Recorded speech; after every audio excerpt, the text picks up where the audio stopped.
Tom's dream of inheriting the title was completely shattered. Even worse, his scandal of getting his sister-in-law pregnant and angering his own mother to death had already spread through the entire capital after what happened outside the city gate. Now, when he went to the office, his colleagues looked at him like he was something filthy. They whispered behind his back, and his superior found an excuse to strip him of his duties and send him home to reflect. He returned to the manor in disgrace. Since the family had been split, the second branch's courtyard was in the most remote corner, and no proper servants were willing to serve there. To punish him, the old madam gave him very little property. Tom was used to spending freely, so his cash quickly ran out. He couldn't even afford to move out and start his own household. As soon as he returned to the courtyard, he saw Lucy sitting on a stone stool, acting spoiled and cursing at a rough maid. Because of her pregnancy, Lucy had terrible morning sickness and couldn't keep food down. Her once delicate face was now pale and gaunt. When she saw Tom return, she complained with red eyes. "Where the hell have you been? You're still the second young master of this manor. How dare those servants treat me like this? I only felt nauseous this morning and asked the kitchen for some sour plums, but those snobs said I had no order token, so they wouldn't give me any. They even told me to buy them myself." The more Lucy talked, the more wronged she felt, and tears kept falling. "Do they even still see us as masters? I used to be the lady in charge of this manor. Which servant didn't rush to please me? Now I married you and ended up like this. I'm still carrying the eldest grandson of the Jack family."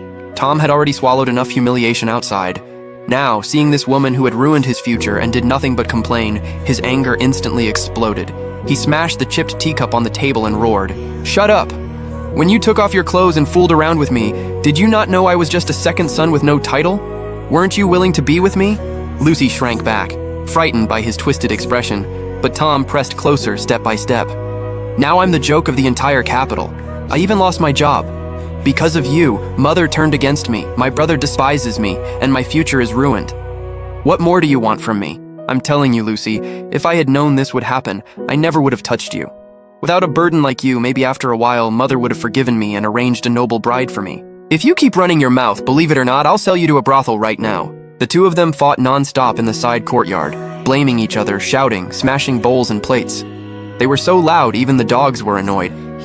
The news quickly reached the main courtyard. After Jack heard the young servant's report, he only sneered and said to me, "My second brother has been useless since childhood, relying on the manor's protection to survive.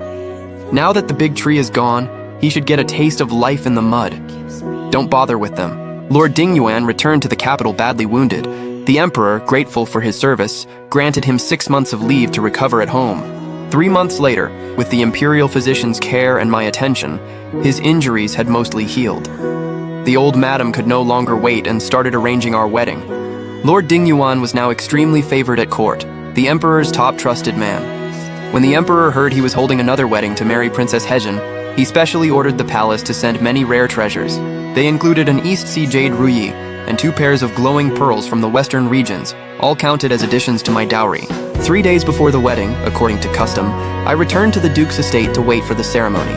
Because of Lucy's scandal, Anna's family had been unable to hold their heads up among the noble families of the capital.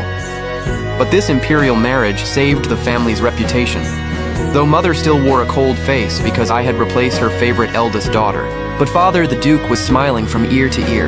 As soon as I returned, he personally came out to greet me, all smiles. "Anna, Lord Dingyuan returned safely, and your marriage was granted by the Emperor himself. This is a huge blessing for our family. Thanks to your loyal act outside the city gate, otherwise our family would have been drowned in criticism by now." Father waved his hand, and the steward immediately brought over a thick dowry list. "Don't worry, I prepared the best dowry for you. Besides what the palace gave, I also added half of my private savings.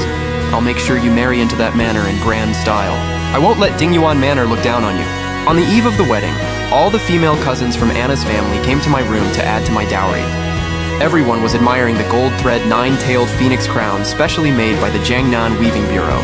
Just as the room was lively with praise, a servant rushed in, looking panicked. "Second miss, bad news. The eldest miss is back. Master said she's been removed from the family records and ordered the gatekeepers not to let her in. Now she's outside the gate throwing a fit, rolling around and making a scene. A huge crowd has gathered. My eldest cousin, who was already married, had a fiery temper. Hearing this, she spat and slammed the handkerchief in her hand onto the table. She almost ruined every woman in Anna's family and dragged our reputations down with her. And she still has the nerve to come back? How shameless." I calmly stood up and smoothed out my dress. It's fine. It's the night before my wedding. Bloodshed would be unlucky. I'll go see what trick she's trying to pull now. I walked to the courtyard near the main gate. The gate was half open.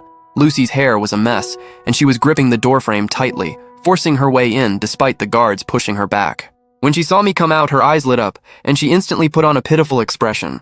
Sister, her face was covered in tears as she looked at me pitifully. I only heard that you're getting married tomorrow, so I came to add to your dowry. From now on, we'll both be daughters-in-law of the manor. Now that you've risen so high, why shut me out so cruelly?